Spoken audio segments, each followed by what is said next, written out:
Para la Universidad Veracruzana y para la Feria Internacional del Libro Universitario, en su primera edición virtual, es un gusto tener la oportunidad de presentar la nueva novela de Imanol Canellada.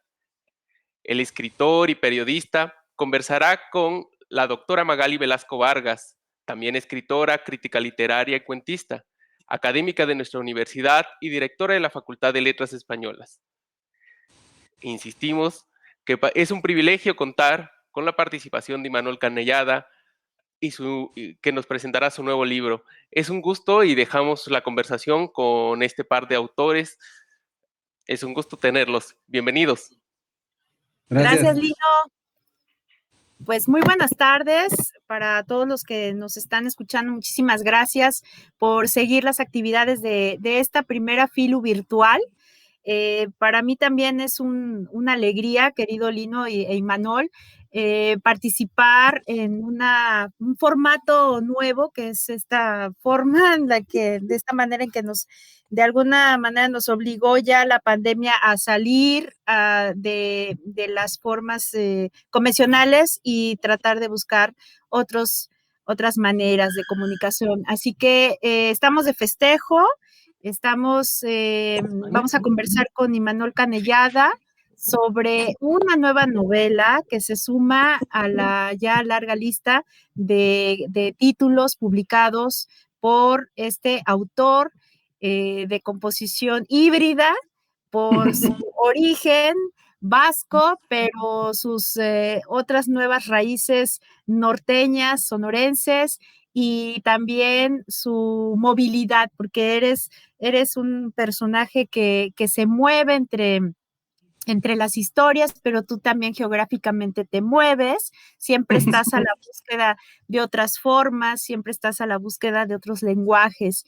Y bueno, yo que he tenido oportunidad de leer algunas de tus novelas, Imanol, de tus cuentos, no sabes cómo disfruté Fantasmas del Oriente, publicada por Planeta, recién salidita del horno, pues en unos tiempos muy complicados para publicar, no me lo vas a negar, con la pandemia, y también para poder hacer llegar el trabajo a los lectores, que eso es lo importante, ¿no? Sí, totalmente de acuerdo. ¿Cómo estás, mi querida Magali? Qué placer estar juntos, qué placer estar juntos hablando de literatura y en este caso, bueno, de esta novela. Muchísimas gracias a la FILU Virtual por invitarme. Para mí es gratísimo estar, aunque sea en este formato, que es un formato que de pronto nos cuesta, pero que puede tener algunas ventajas, que es los alcances, ¿no? Vamos a pensar que la virtualidad nos permite llegar a otras partes que lo presencial igual nos limitaba. Entonces, yo estoy encantadísimo de estar en la FILU. Y sí, bien dices, realmente Fantasmas del Oriente es una novela que estaba programada para salir publicada en julio del año pasado. Y precisamente por el tema de la pandemia, la editorial Planeta, y bueno, todas las editoriales, ¿no? Tuvieron que hacer un alto, replantearse muchas cosas, rediseñar su calendario de lanzamientos, etcétera. Y por un tiempo, sobre todo a finales del año pasado, realmente yo no tenía certeza si al final iba a salir o no la novela, qué iba a pasar, porque sí hubo momentos críticos, ¿no? Para la industria editorial y para el libro, para la literatura. Pero bueno, afortunadamente, como dices, está recién salidita. Hace unos días, Planeta puso la novela en libro electrónico y en audiolibro, y la semana que viene empieza la distribución ya de la novela física en librerías, etcétera. Maravilloso. De verdad que sí es de festejar. Es de festejar. Y bueno, vamos a entrar un poco, voy a contextualizar a quienes amablemente nos estén escuchando. Bueno, Imanol tiene, decía yo, publicados novela, pero bueno, su formación y algo que no deja de acompañarlo es siempre su mirada de periodista, de cronista, de investigador. Y esto lo podemos, por ejemplo, observar perfectamente en una de sus novelas que se presentaron en la FILU, precisamente hace como pues 2 años, ¿verdad? 2 años, sí. ¿Cuándo fue? Sí, 2 años, por ahí 2 años. Lino, ¿no? Esta novela que se teje en torno a la gran tragedia de la guardería ABC. Entonces, el trabajo de periodístico, el trabajo de dejar a un lado también la parte periodística y fabular sobre este evento, nos dio por resultado una novela intensa, una novela muy fuerte en el sentido de valiente también, de valiente de cómo abordar el tema, eh, y muy, muy sensible. Entonces, ahora regresas con otra novela, Fantasma del Oriente, con otra temática social que antes de entrar ya en la transmisión platicábamos, que es el tema de la xenofobia, del racismo, de la marginación, de la exclusión, y ahora desde el territorio mexicano con respecto a los pobladores chinos, inmigrantes que llegaron desde finales del siglo XIX y a lo largo de principios del siglo, la primera mitad del siglo XX, todos los eventos de los que poco o nada se escuchaba o se podía leer, ¿no? Son como de estas historias vergonzosas, soterradas, también vivas, desgraciadamente, por el racismo, ¿no? Nuestro país, somos un país, por supuesto que somos racistas, clasistas, sufrimos cuando los migrantes o todos los que llegamos a salir, también recibimos ese racismo, y yo creo que el racismo es uno de los grandes temas de odio eh, que por desgracia sobreviven, ¿no? Entonces, bueno, a mí me gustaría que nos platicaras el proceso para esta nueva novela. Hacia el final, en los agradecimientos, bueno, tú mencionas que tuviste entrevistas, ¿no? Con la comunidad, con descendientes de esta comunidad china, que mencionas a Oliver Rendón, un cineasta, y también como que la colaboración que hubo con él. Entonces, me gustaría, bueno, les platico grandes rasgos. Es una novela que ocurre en lo contemporáneo, en Hermosillo, Sonora, es donde un descendiente de varias generaciones chino decide vengar las injusticias de que una familia adinerada de esta zona geográfica, eh, pues todas las injusticias que hicieron con la familia, ¿no? Desde el despojo del propio negocio hasta las demás bajezas, ¿no? Que se van ahí narrando. Ahora, eh, al mismo tiempo, pues vamos a ir conociendo a Iturbide, que es el personaje, con este nombre que es apellido, pero que es nombre, pero porque ¿no?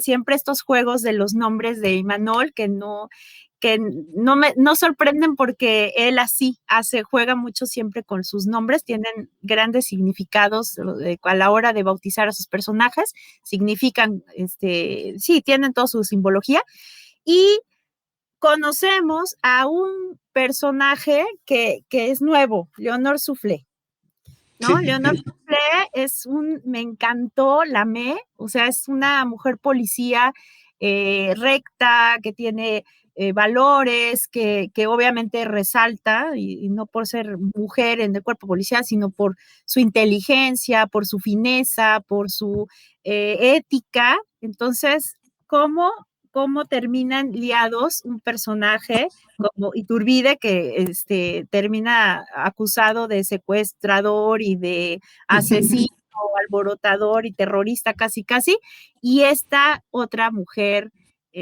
fantástica de la que ya tendremos oportunidad de hablar? Entonces, bueno, a ver, Imanol, cuéntanos cómo llegó esta historia entre tus manos.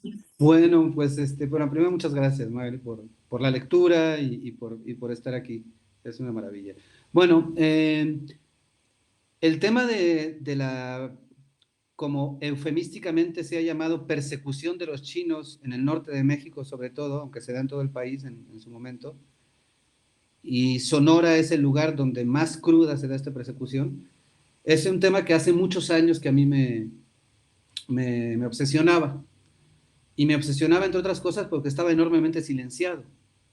Y lo comprobé, a medida que yo escribía esta novela, comprobé cómo cuando interactuaba con la gente y le mencionaba que estaba escribiendo una novela sobre ese tema, etcétera, casi la única referencia así, digamos, histórica, hablo a nivel popular, es la famosa matanza de chinos en 1911, creo, en Torreón, ¿no? En plena revolución. Y era como eso, ¿no? Y no había más. Cuando estamos hablando de de hecho en la novela, este personaje, Iturbide Ayón, se atreve a decir que es un genocidio que se da no precisamente en ese año, en los años de la revolución, sino posteriormente, cuando ya la revolución se consolida y se vuelve poder, cuando llegan los sonorenses al poder, Plutarco Elías Calles especialmente, y se da esta persecución, este genocidio, se podría decir, se da en términos de política de Estado, ¿no? Con un diseño totalmente fascista, ¿no? Con leyes, grupos paramilitares, en fin, todo lo que vemos, lo que luego pudimos ver en la Alemania nazi o en esa misma época en la Italia del Fascio o en la actualidad en los Estados Unidos de Trump, ¿no? Es decir, fue una política de Estado diseñada desde el poder para despojar a los chinos de sus riquezas y apropiarse del poderío económico que había logrado esta comunidad, ¿no? Entonces era algo que me obsesionaba sobre todo por el silencio que había, por el desconocimiento que había. Pero durante muchos años le saqué la vuelta, le tenía miedo al tema, no por el tema en sí, sino porque no sabía cómo abordarlo. Obviamente se imponía como una especie de novela histórica y a mí me daba cierto temor abordar este género, o este subgénero de la novela histórica, y le sacaba la vuelta, iba acumulando información, apuntes, lecturas, investigando sobre el tema, pero no me decidía. Hasta que un día de pronto, ¡pum!, se me prende el foco y lo planteo no como una novela histórica, sino como una novela desde el presente. Y digo, bueno, ¿qué pasaría si un descendiente de esta comunidad china, que fue enormemente numerosa, sobre todo en las primeras 3 décadas del siglo XX en México, ¿no? Hablan de 20 y tantas mil personas que en el norte del país. ¿Qué pasaría si no llega, si reclama justicia, no venganza? Luego deriva en la venganza por la reacción que va a tener la sociedad y el poder, sobre todo en el presente, ¿no? Pero en principio, este personaje aparece en Hermosillo, este descendiente de 2 chinos que fueron perseguidos, uno de ellos asesinado y despojados de todo. Llega a Hermosillo a pedir justicia, a reclamar justicia. El tema de la venganza viene después y además es un tema que lo va a tener conflictuado al personaje todo el tiempo, ¿no? Porque los acontecimientos se le empiezan a salir de las manos y lo que en un principio para él, desde una estructura ética muy sólida, era un reclamo de justicia, se convierte en principio, o lo convierten quienes se resisten a este reclamo, en un tema de venganza, ¿no? Entonces, bueno, con esta idea de llevar esta historia, de revivirla en el presente a partir de esta premisa muy, muy, muy imposible, muy hipotética, de qué pasaría si alguien de pronto dice, a ver, ustedes, familias políticamente y económicamente poderosas de Sonora, y si sus antepasados hicieron esto con mis antepasados, quiero justicia. Ahí fue cuando la novela empezó a cobrar forma y a tomar cuerpo, desde esta posibilidad de contarla desde el presente. Y esta posibilidad de contarla desde el presente me permitía además jugar desde esta premisa, desde esta hipótesis, jugar con qué pasaría, ¿sí? Es decir, cómo reaccionaría la sociedad mexicana en este caso específicamente la sociedad sonorense, porque está ubicada en Sonora, pero pues la sociedad mexicana, si alguien se atreviera a hacer esto, ¿no? Atreviera a decir públicamente, esto sucedió y no se ha hecho justicia, no ha habido una reparación, ni política, ni social, ni económica, ni siquiera ha habido un reconocimiento público. Después de un siglo, no ha habido un reconocimiento público de cómo el Estado mexicano articuló una serie de políticas públicas para segregar, perseguir y despojar a los chinos de sus riquezas, del dinero que tenían, de sus negocios, etcétera, ¿no? Entonces, desde este juego del presente en el que la sociedad responde precisamente con todos los prejuicios que no han desaparecido, con todas estas ideas atroces que siguen existiendo, me permitía desarrollar una historia enormemente fársica, porque creo que el tono es muy fársico, enormemente fársica, de humor negro, porque está en clave de humor negro la novela, pero metiendo el dedo en la llaga. Sí. Y a medida que escribía desde esa perspectiva del presente, me atreví con el pasado y, bueno, nacieron estas postales chinas que están intercaladas en la historia, que es la historia de los antepasados, de cómo salen de Hong Kong, llegan a México, a trabajar a las minas, etcétera, ¿no? Pues justo esta parte del humor, querido Imanol, esta vez lo disfruté mucho, ese humor que, pues, recordando las paredes desnudas, ¿no? Un poco como esa hilaridad del narrador, bueno, en este caso en Los Fantasmas del Oriente, que son dos narradores, ¿no? Uno que está en tercera persona y que puede ser bien irónico y bien sarcástico, y luego tienes la propia voz de tu personaje, ¿no? De Iturbide Ayón, en las postales chinas en primera persona, relatando la historia de la familia, pero aparte no es cualquier personaje, ¿no? Porque Iturbide es un universitario, ¿no? Alguien que está formado y que de renuncia para cumplir esta promesa al padre. Además ahí pues, toda la parte del héroe, ¿no? Del héroe, y cómo estos personajes que cortan de tajo, que no les das opción, es que cortar de tajo con una vida y buscar otras alternativas, ¿no?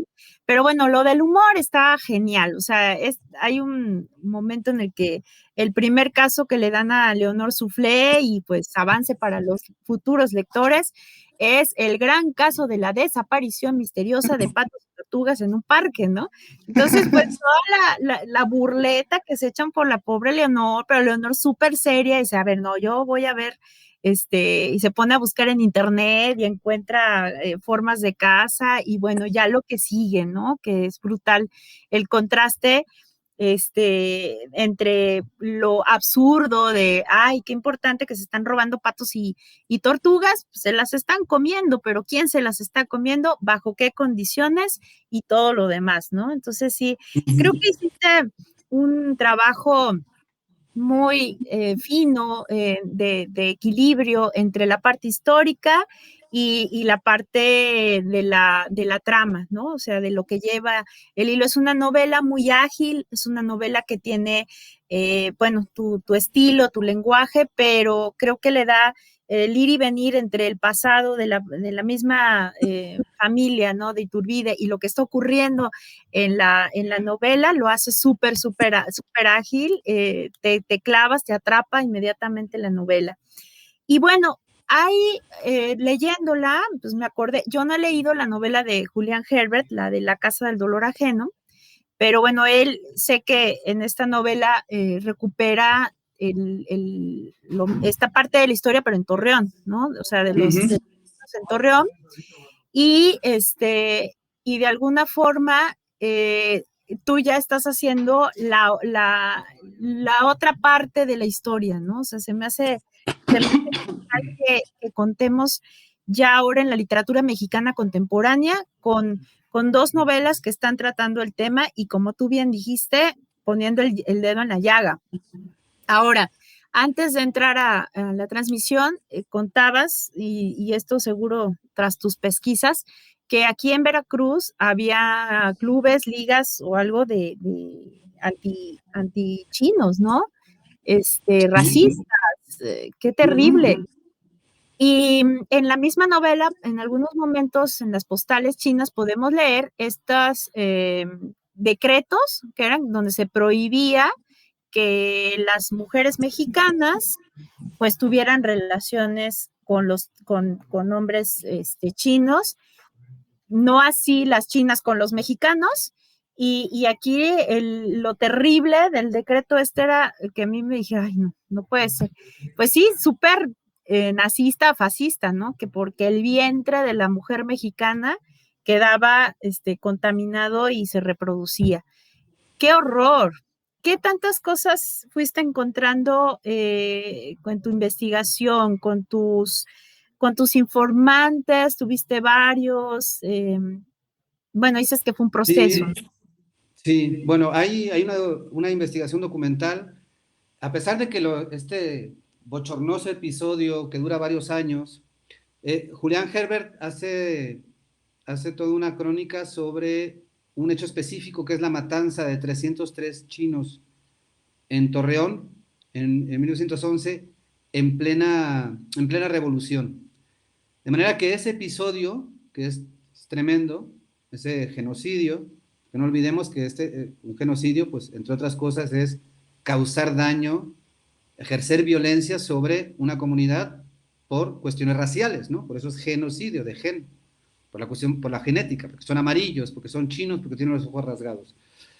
Pero este episodio se da en medio de la revolución, es decir, se da en medio de una guerra, y queda un poco oculto o queda un poco justificado, atrozmente justificado en que era una guerra y en plena revuelta, en plena revolución, en pleno enfrentamiento armado entre diferentes grupos, pues la tomaron con los chinos. El motivo por qué las toman con los chinos en ese episodio que trata Julián Herbert es porque los chinos llegan a México invitados por el gobierno de Porfirio Díaz.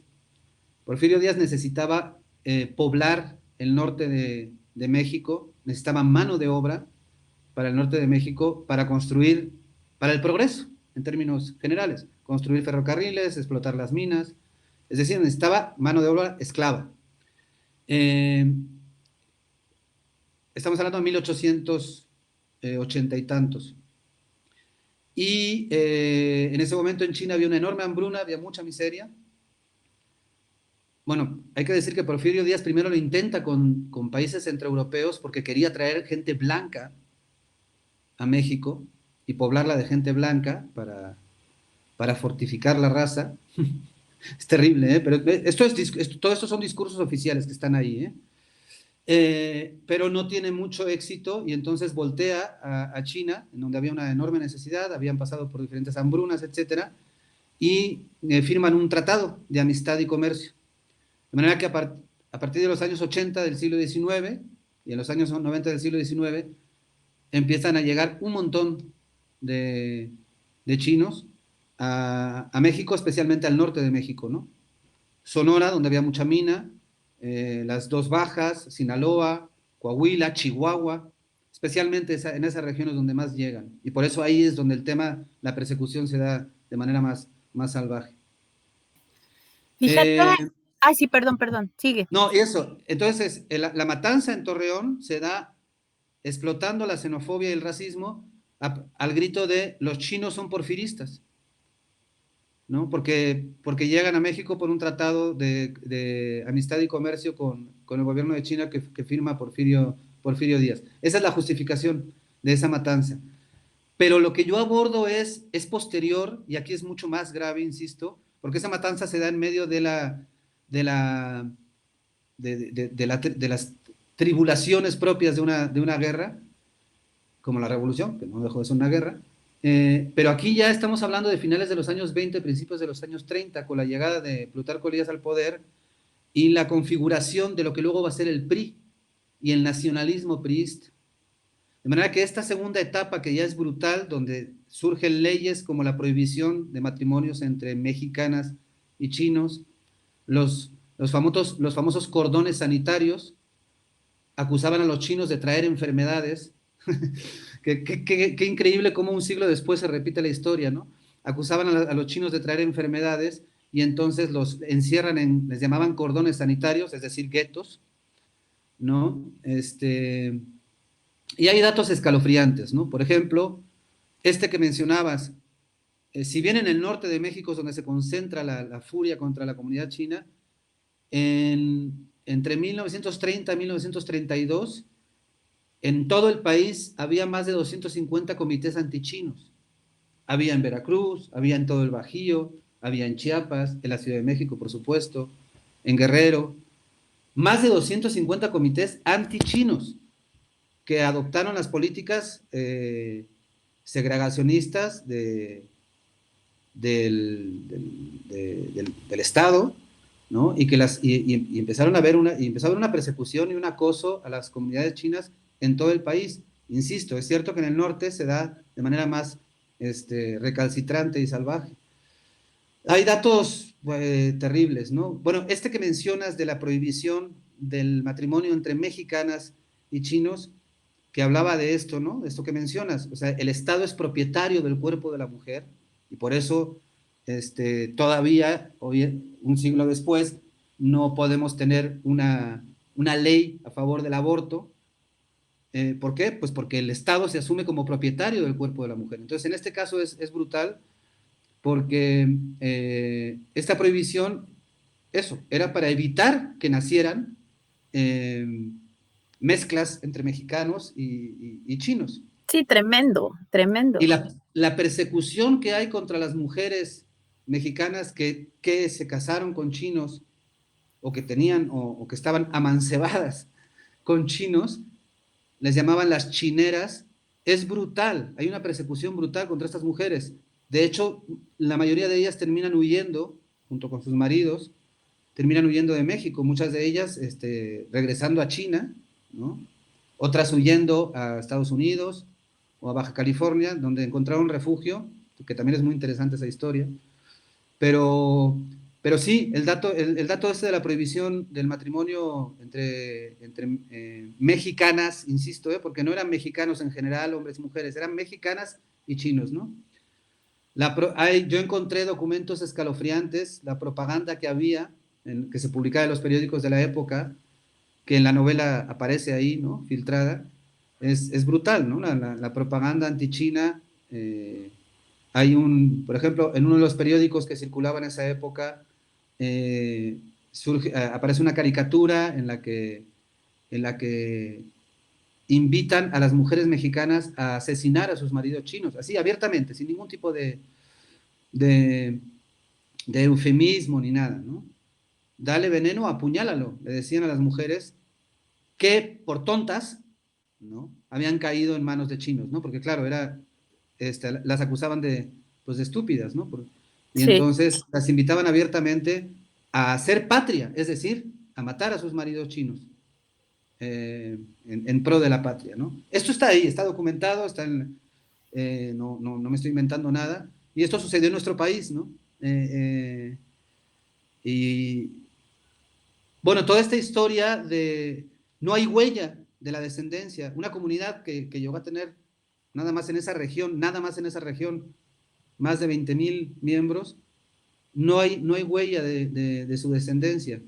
Empiezas a hablar con la gente y te dicen, en voz baja todavía, en un susurro, yo desciendo de chinos. Y se llaman León o se llaman Ley, ¿no? Que también lo menciona en la novela. Tuvieron que transformar los apellidos. Por ejemplo, el Li se convirtió en Ley, el Lin en León, etc. Para escapar de la xenofobia y del racismo.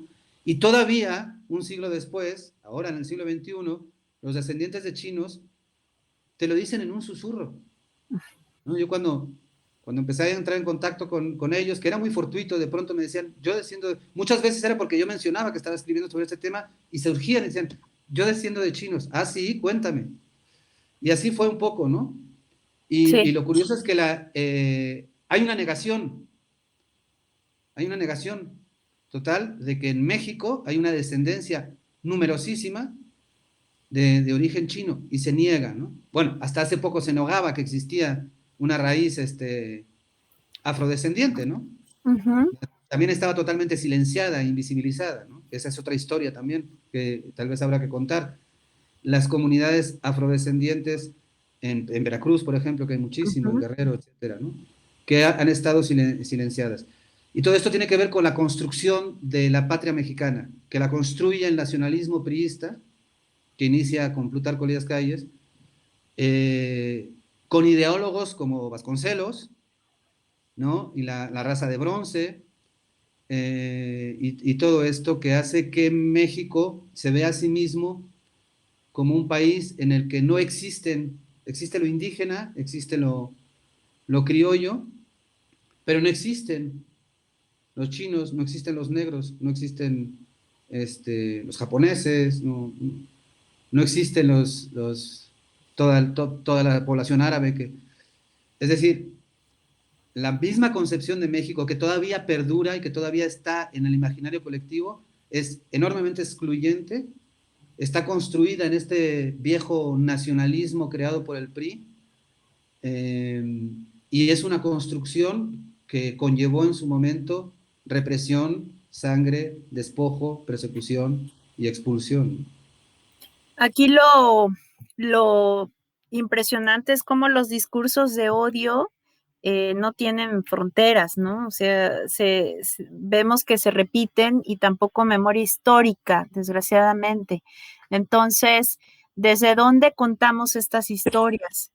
Creo que si cada vez también, gracias al trabajo sobre todo tan puntual de los periodistas, tenemos acceso a las historias que ocurren en la frontera sur de nuestro país, ¿no? De todo el maltrato y la cantidad de delitos y, bueno, es muy complicado hasta ponerle adjetivo, lo que sufren los centroamericanos, los migrantes que se atreven a pasar esta frontera de Chiapas y si sobreviven llegan a la otra frontera, ¿no? Donde los esperan también, no precisamente con abrazos.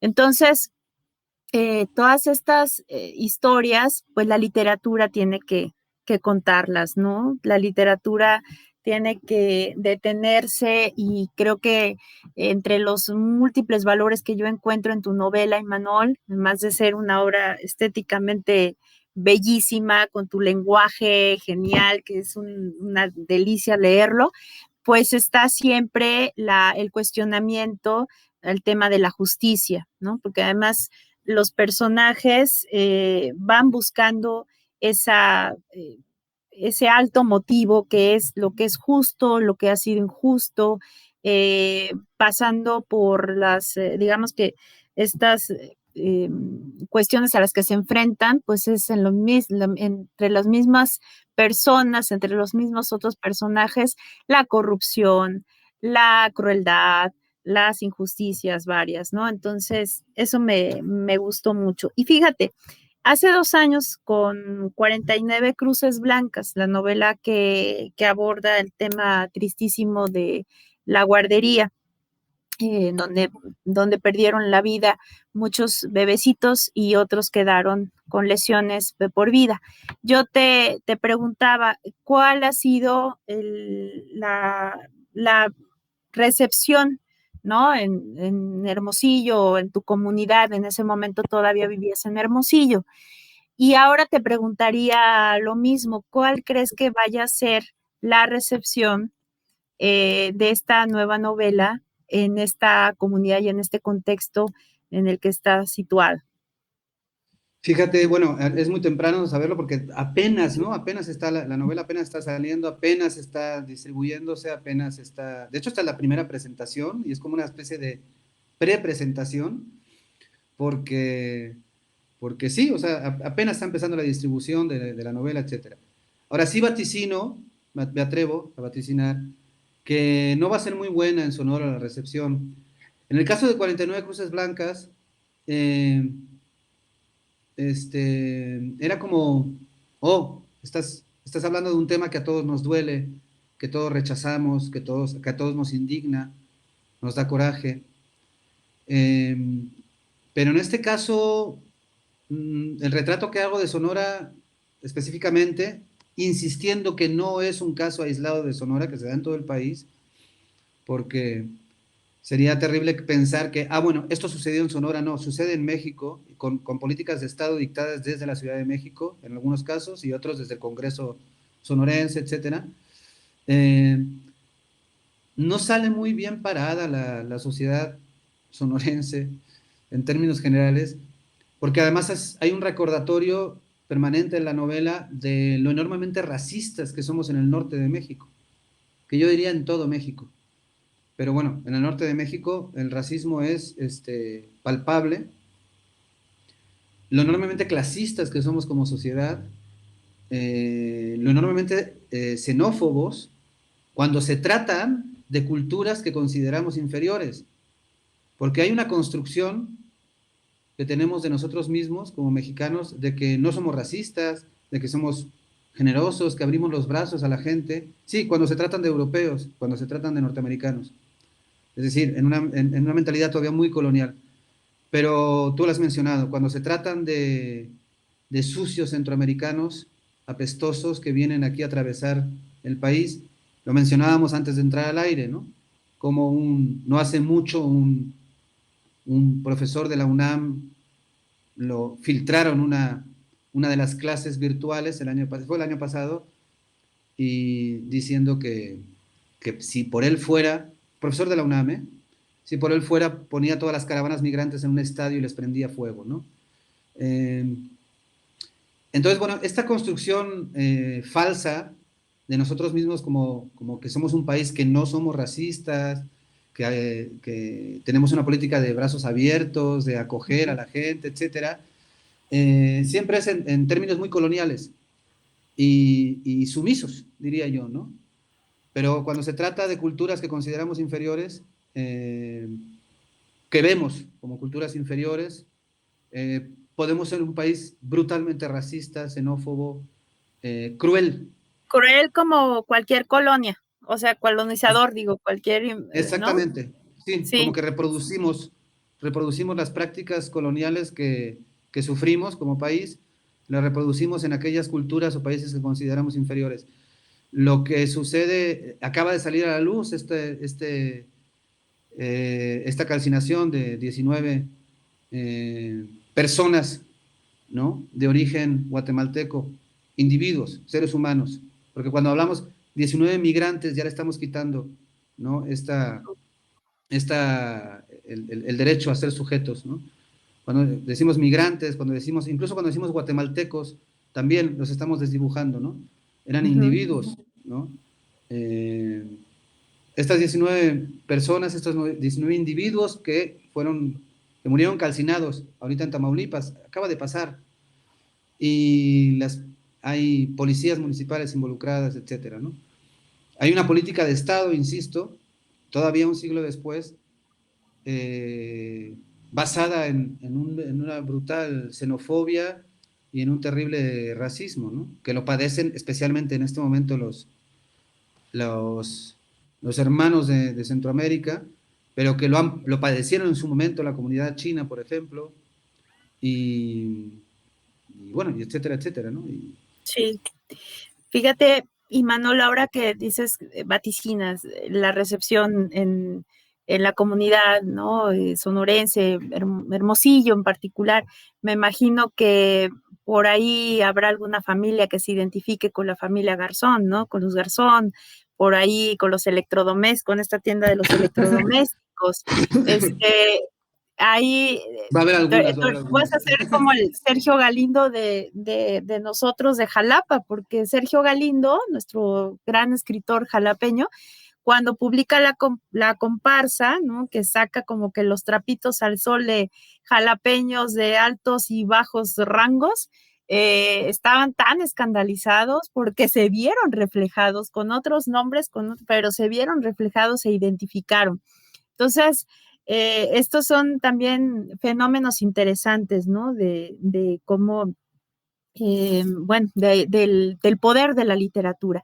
En comentarios, me pasa aquí Lino, Susana Castillo, que nos está escuchando, muchas gracias. Recuerda que hay otra novela que aborda también el tema que se llama Jamás Nadie de Beatriz Rivas.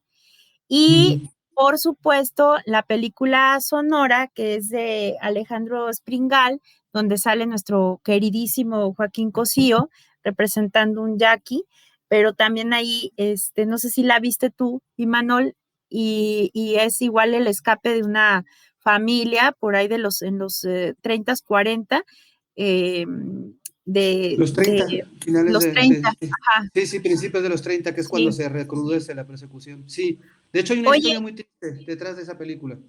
hay una historia No sé triste. si la cuento si quieren. Cuéntanosla. Sí. El guión original, que es de Guillermo Munro, un autor sonorense al que quiero y estimo mucho, es mucho más bestia, mucho más fuerte en cuanto a la denuncia y en cuanto a la documentación que aporta a esta persecución. En plena filmación, la película se queda sin fondos, recurren al gobierno del estado de Sonora para poder capitalizarse y poder seguir filmando la película, y el gobierno del estado les pone la condición de que le bajen. Por eso digo que no ha cambiado absolutamente nada, de que Ay, le qué bajen a todo horror. esto. De manera Ajá. que el resultado de la película, a pesar de que sí lo aborda, el guión original era mucho más Crítico. descarnado en cuanto a lo que realmente sucedió, que es brutal. Y bueno, hubo ahí una censura porque eso, pues, al final la productora de la película dice, bueno, está bien, saquemos la película aunque tengamos que censurar o cortar Tuvieron que ciertas... ceder, tuvieron que sí, sí, ceder. material que ya se había filmado en las calles de Hermosillo, donde se ilustraba la persecución, la violencia de los grupos paramilitares que los hubo contra los chinos, etcétera, que desapareció ya en el resultado final, como condición de que el gobierno del estado de Sonora, de hecho es La Ruta de los Caídos, el título original, y se termina llamando Sonora. Entonces, bueno, detrás de todo esto también hay, que es muy curioso porque esto sucede cuando yo ya había terminado la novela y me confirmaba lo que un poco planteaba la novela. ¿Qué sucedería si en el presente un descendiente de alguna de las familias chinas que fueron perseguidas, acosadas, asesinadas, reclamara justicia? Bueno, la respuesta está en lo que sucedió con esta película, que es algo que no se conoce, que no se sabe, pero yo lo sé de muy buena fuente, de gente que estuvo muy cerca de la filmación, y sí, bueno, así está. Fíjate, nada más, qué anécdota nos acabas de compartir, gracias. Y como bien dices, creo que puede darnos una idea ya clarísima de estas formas que sobreviven, ¿no? O sea, qué tristeza. Oye, y ya una última para ir cerrando, creo, Lino, no sé. ¿Qué pasó con Oliver Rendón? Me quedé muy intrigada. Oliver estaba preparando otra película documental o qué fue? Sí, Oliver Rendón estaba en proceso también estaba documentándose para escribir un guión que todavía no escribe. Creo que hasta donde sé, bueno, es un gran amigo, un cineasta de Sonora, es gran amigo, y hasta donde sé, él dejó en stand-by el proyecto que tenía, el guión que tenía sobre este tema, pero muy generosamente compartió muchos de sus hallazgos en el Archivo General de la Nación, etcétera, ¿no? Y bueno, y charlas que tuvimos, etcétera. Bueno, entonces, por eso aparecen los agradecimientos, porque Oliver Rendón, pues compartió algunos hallazgos que tuvo a nivel documental en su proceso de investigación para este guión, que entiendo que todavía no, que lo ha dejado estacionado por un tiempo porque está en otros proyectos también muy interesantes, y que yo espero que alguna vez regrese y termine y pueda filmar una película, porque cuantos más documentos existan desde la ficción, desde la historia, desde donde sea, desde la academia, cuantos más documentos existan que hablen de esto, creo que podremos empezar a reconocernos y a reflexionar sobre quiénes somos como sociedad, y romper sobre todo con esta con esta idea de lo mexicano que está construido en un discurso oficial y oficialista ya muy obsoleto, y que necesita una renovación, ¿no? Creo que como imaginario colectivo necesitamos renovar nuestro concepto de lo mexicano, de los valores de lo mexicano, etcétera. Me parece que es Sí. urgente. Nos seguimos pensando desde un discurso tremendamente nacionalista, de principios del siglo XX, que construye el priismo, ¿no? Para sostenerse en el poder. Oye, Manol, no me vas a abandonar a Leonor Soufflé, ¿eh?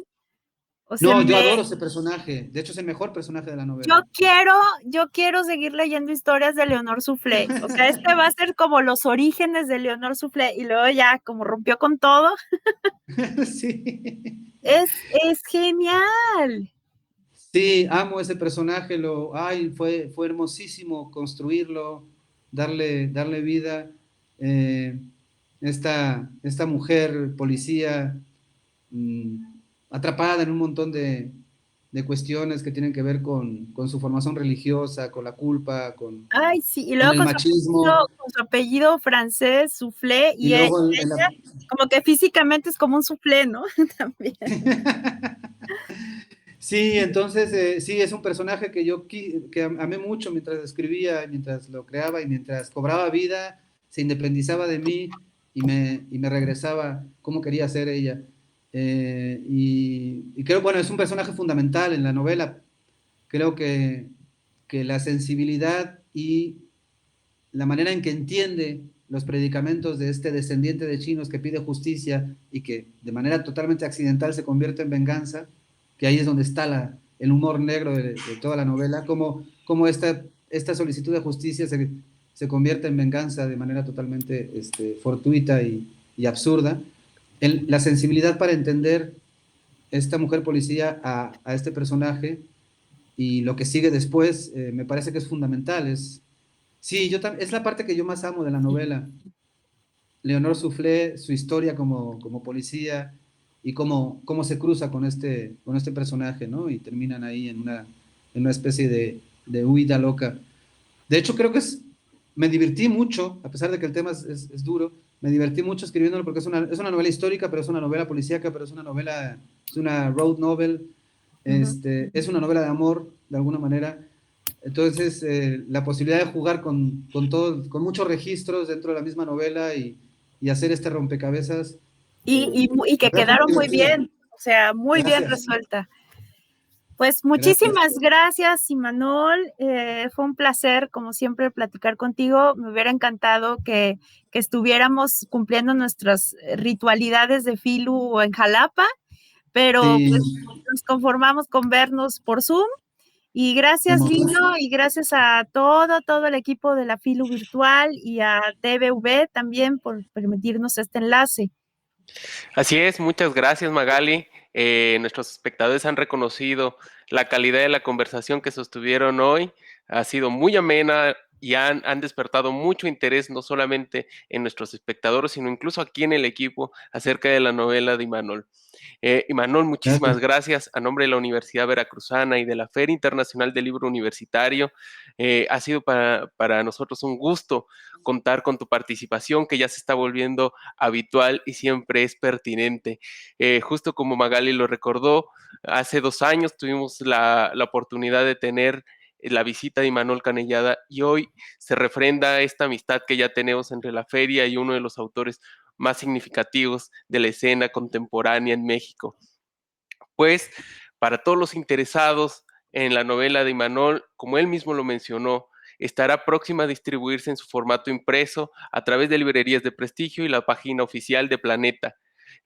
Actualmente el libro está en su formato virtual, también en la página de Planeta y puede también ser adquirido en librerías, en algunas librerías de prestigio.